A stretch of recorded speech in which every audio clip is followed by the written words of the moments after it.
7 blocks to creative thinking and how to solve them. Each of us has the power to be creative. It's part of our natural makeup as human beings. The trouble is that, too often, we block our natural creativity and so make errors in thinking and give ourselves more problems than we should. Here are 7 ways to open up your natural creativity and keep the channels unblocked. 1. Don't make assumptions.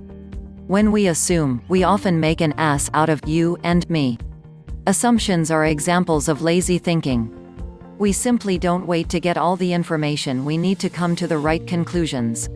There is the story of the customer at the bank who, after cashing a check and turning to leave, returns and says, "Excuse me, I think you made a mistake." The cashier responds, "I'm sorry, but there's nothing I can do. You should have counted it."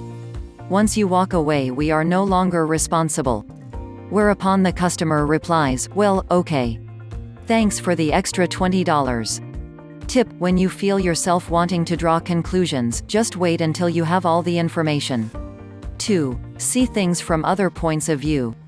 A truly open mind is willing to accept that, not only do other people have other just as valid points of view from theirs, but that these other points of view may be more valid.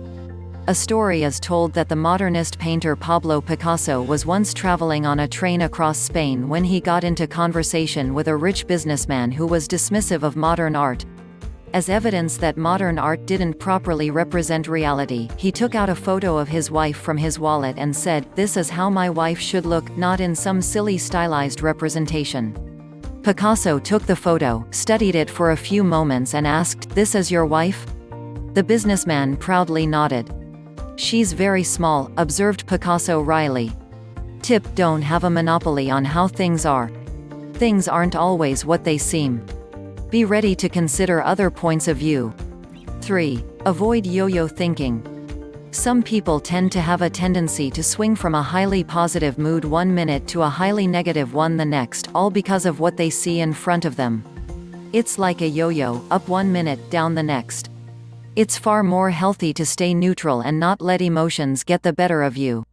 Tip: remember that things are rarely as good, or as bad, as you think they are. 4. Get rid of lazy thinking habits. Habit can be a major stumbling block to clear thinking and another example of laziness. Try this experiment.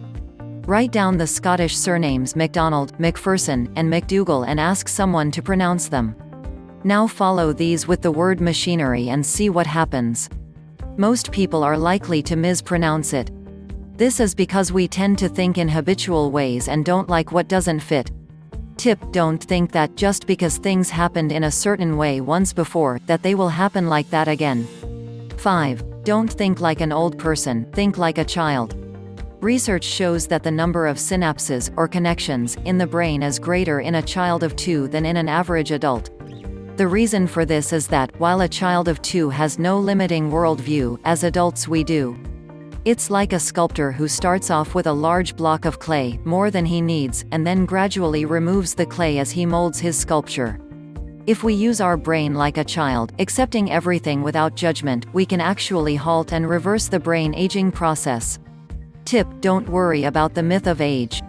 With the right stimulus and a passion for learning, you can actually improve your brain's powers. 6. See the detail as well as the big picture. You may know the poem by John Godfrey Saxe called The Blind Men and the Elephant. This tells how 6 blind men of Indostan go to see an elephant and each try to work out what it is from touching it. One blind man touches the tusk, another the trunk, another the tail, and so on. Of course, not being able to see the whole elephant, they come to wildly different conclusions. Tip: try to keep the big picture in front of you while looking at details. It will help to put everything in its proper place and context. 7. Think for yourself. Taking time out to think is still frowned on in many organizations that prize activity over creativity. People who work in creativity-constrained organizations are likely to think the way they are supposed to think, or as others think, or as has always been the way to think. It's like the blinkered thinking that Hans Christian Andersen describes in his story of The Emperor's New Clothes. Everyone in the land refuses to see that the emperor is naked and has been duped into believing he is wearing a splendid costume for his coronation. Only a young boy who has been ill and not party to the cultural brainwashing can see the truth and cries out, "Look, everyone, the emperor is wearing no clothes." Tip: don't let others tell you how to think. When others ask your opinion, tell it to them straight. Once you make these 7 techniques part of your habitual thinking patterns, you will amaze yourself with how easy it is to come up with fresh, innovative and creative solutions to all of life's problems.